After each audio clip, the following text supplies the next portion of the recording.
J'ai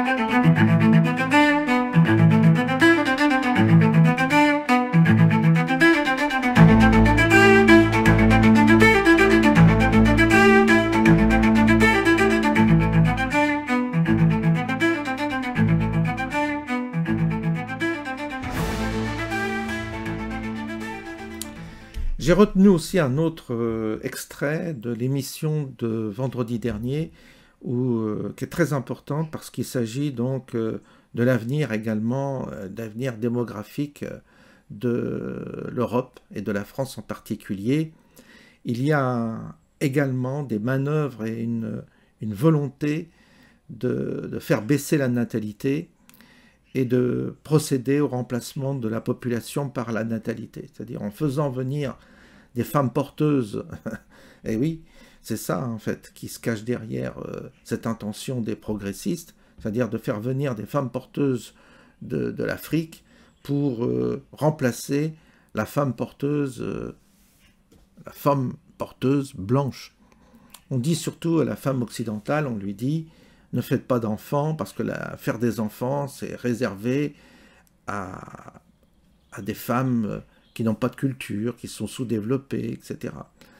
Il y a donc un racisme terrible derrière cette vision, mais ça, beaucoup ne s'en sont pas aperçus, quoi.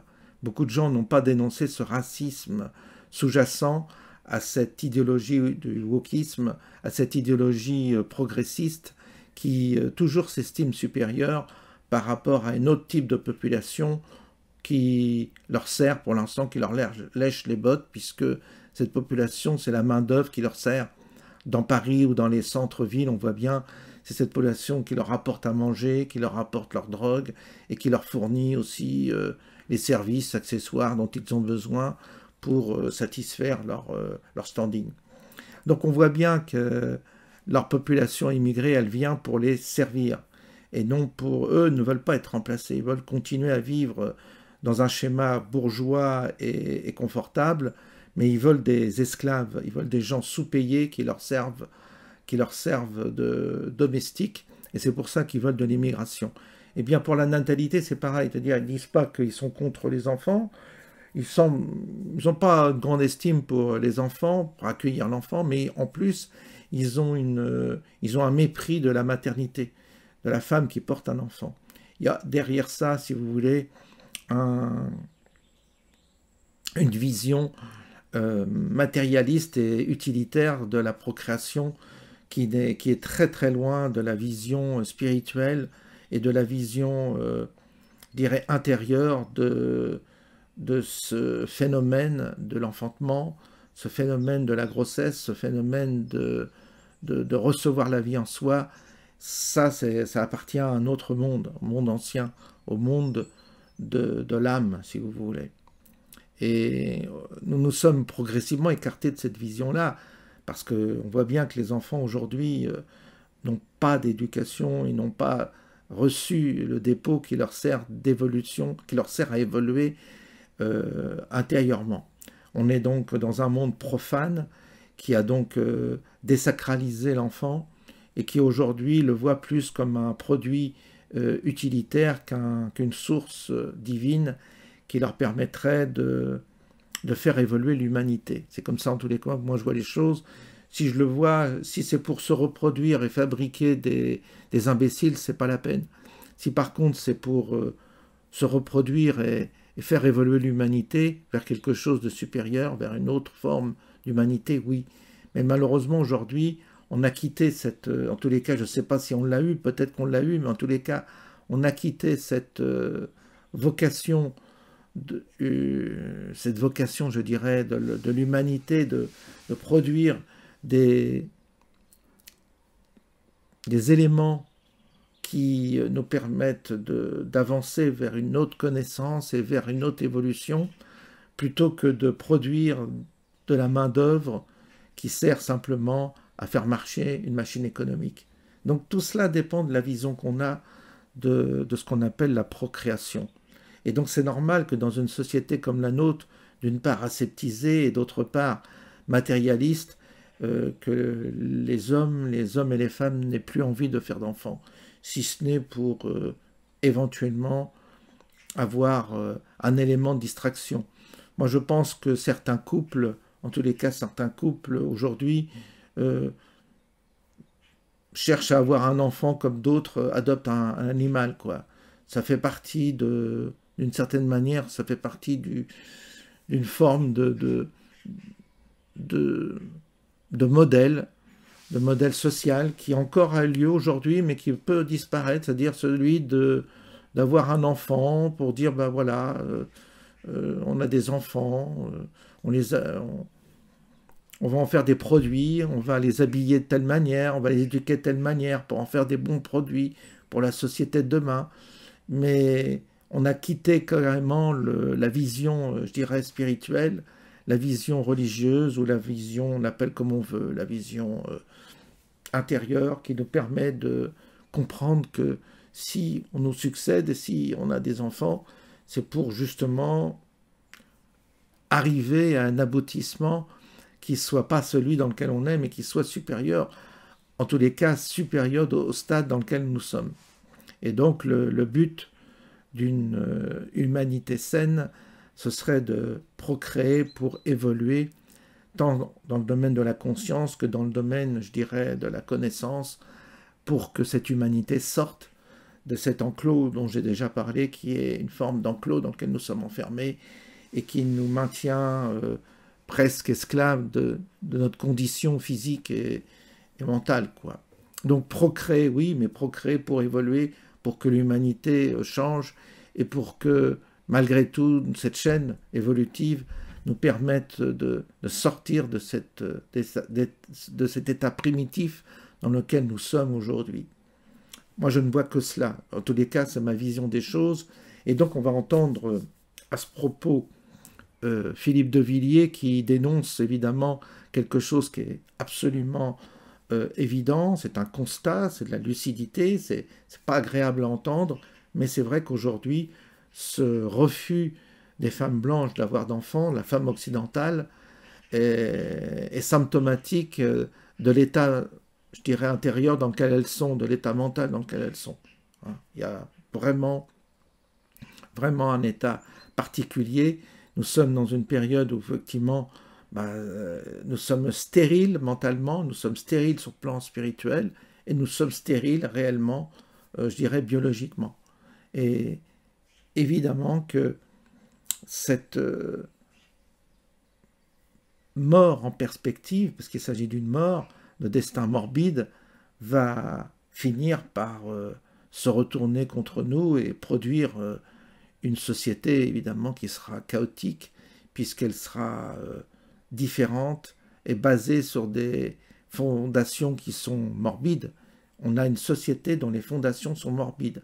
Ça a commencé avec cette politique de l'avortement, le fait d'avoir donné cette possibilité-là, et bien entendu, est d'une lourde responsabilité, avec en bout de course, comme il dit, l'euthanasie. Là, on va atteindre on va atteindre, si vous voulez, on va finir la boucle, on va boucler la boucle de cette société dont les fondations sont morbides, et donc on choisit plus, évidemment, la mort que la vie.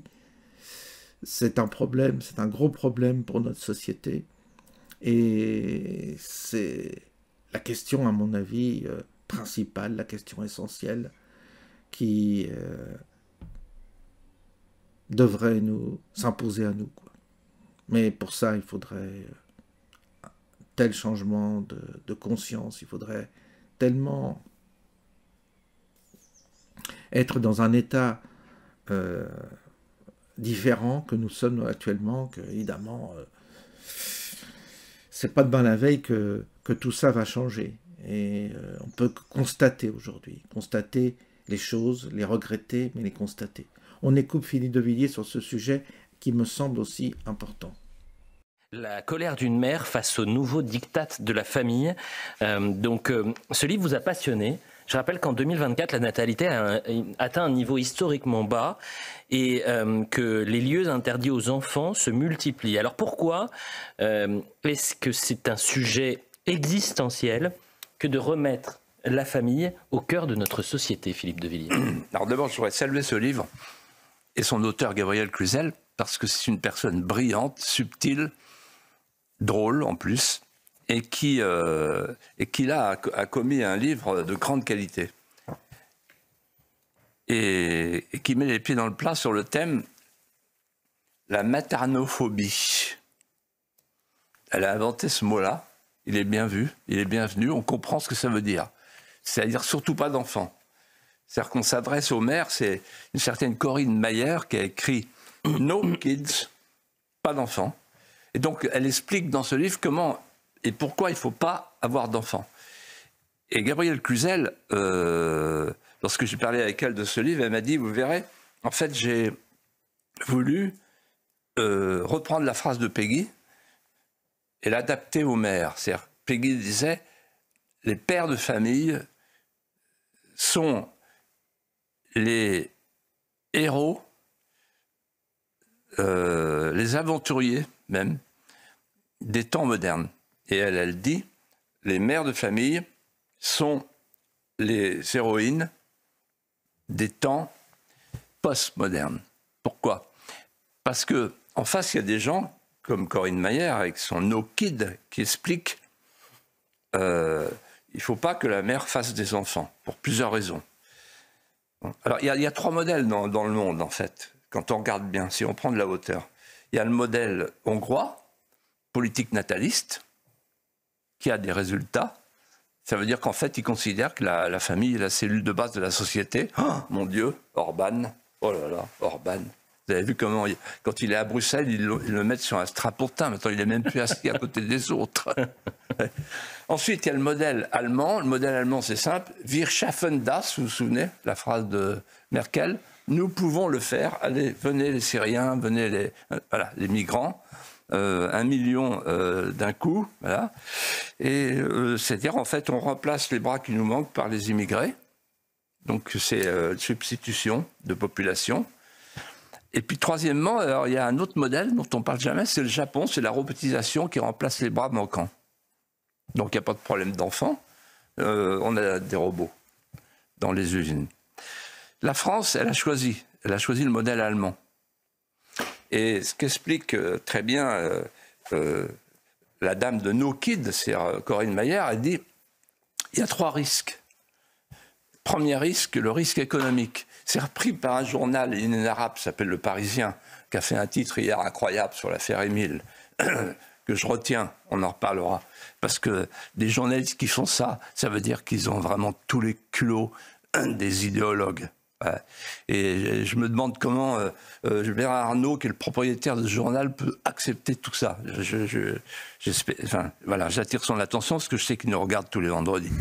Et alors là, ils ont fait un truc sur la famille et ils expliquent vous vous rendez compte, un enfant, c'est l'équivalent d'une maison. Donc, il vaut mieux s'acheter une maison qu'un enfant. Voilà. Bon, ça, c'est le risque économique. Après, il y a le risque culturel. Alors là, c'est Macron qui intervient en 2018 à l'ONU. C'est pas moi qui ai trouvé ça, c'est elle, Gabrielle Cluzel, qui a retrouvé cette phrase extraordinaire où il dit « Présentez-moi une seule femme éduquée et qui a 7 enfants. » Ben, je peux lui en présenter une, c'est ma femme. Emmanuel, si vous voulez, vous la connaissez d'ailleurs. Dominique. Bon, qu'est-ce que ça veut dire? Ça veut dire, en fait, c'est le risque culturel. C'est-à-dire qu'une femme qui a des enfants, ça veut dire que c'est quand même une nunuche, quoi, culturellement. Voilà. Et troisième risque, le risque écologique, parce qu'un enfant, c'est du CO2. Voilà. Donc, on est dans une situation qui est la suivante. C'est pire qu'un hiver démographique, c'est une ère glaciaire démographique. On est passé du baby-boom au baby-crash. Et on est, pour résumer, sans faire attention à l'avenir, sans prêter aucune attention au drame que nous vivons, nous sommes une société sans enfants, nous sommes une société sans enfants avec avortement constitutionnel, donc on évite d'en avoir, on prend tous les moyens pour ne pas en avoir. Ensuite, une société sans père, on voit ce que ça donne, les mineurs, les émeutes, etc. Une société sans père et sans mère, c'est parent 1, parent 2. Et bientôt une société suicidaire avec la loi sur l'euthanasie qui va arriver au mois de mai, et la gloire de François Bayrou.